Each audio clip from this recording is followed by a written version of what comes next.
Hi everyone, this is Andrea and welcome back to my channel. So for today's video, we will be doing how to make a Dalgona coffee with a twist. I know some of you know how to make a Dalgona coffee because it's so easy and affordable. And nag-trend siya last March. Bakit ngayon lang ako gumawa? Hindi ko rin alam kung bakit ngayon lang ako gumawa eh. Actually, dati pa ako gumawa. Kaso ngayon ko lang naisipan i-film. Pero sabi nga nila, better late than never. Okay, hindi ko na pababain to. Let's start!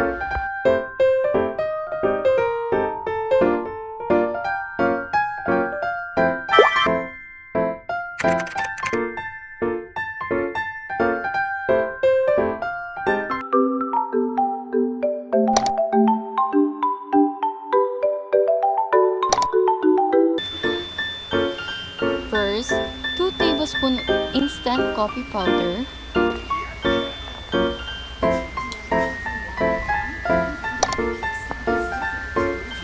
Next, 2 tablespoons of sugar. It doesn't matter kung brown sugar or white sugar siya, guys.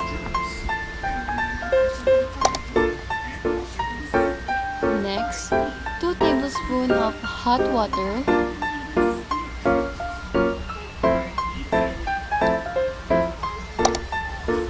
And ito yung mga kakailangan nyo ng alternatives like stand mixer, hand mixer, or vase or table fork. So since late ko na nahanap yung whisk namin, table fork yung ginamit ko, you can use vase or electric hand mixer for faster mixing.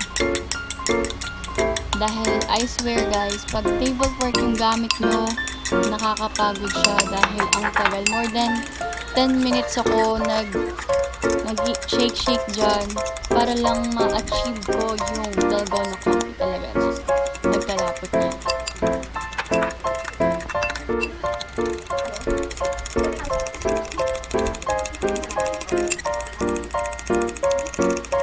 As you can see guys, medyo dark yung Dalgona coffee na ang gagawa natin since brown sugar yung nilagay natin. Kasi yung gumawa ako dati ng Dalgona coffee, yung white sugar yung gamit ko. Pareha siya sa nakikita ko sa YouTube na Dalgona coffee. Talagang yung kung anong color niya, ganun yung kinalabasan pag yung white sugar yung ginagamit ko.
Napapansin nyo ang lapot niya na dire-diretso lang guys. Pag kasi kunwari nag-i-stop ka kahit nakakangalay, matagal kayo matatapos. So yan, that's it. Na-achieve na natin yung Dalgona coffee natin. Yung pagkalapot niya. Okay, next. You need ice cube.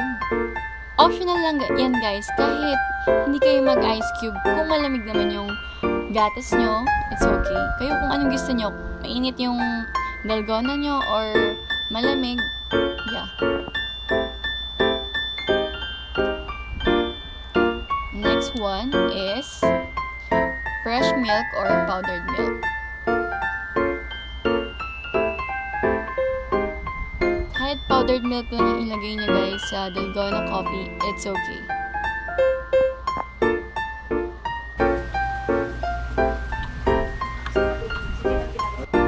And as you can see na late ko na, di ko na malayan na hindi ko pala na-videohan habang nilalagay siya. Kaya, sorry guys, hindi ko na pakita yung lagay ko sa Okay, last but not the least, Oreo.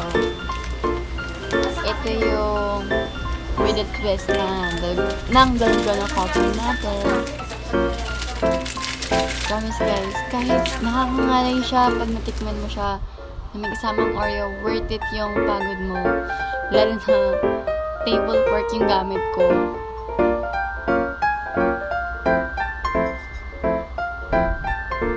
And so I decided na lagyan siya ng design, lalo na pag syempre Instagrammable.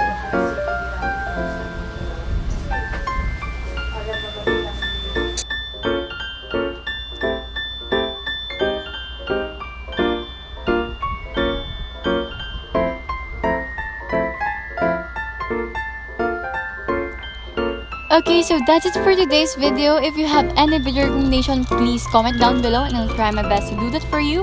And I hope this video was helpful. Lalo na kung mahilig kayo sa kape, coffee lover like me. Yeah, you should try this. Thank you guys for watching. Stay safe.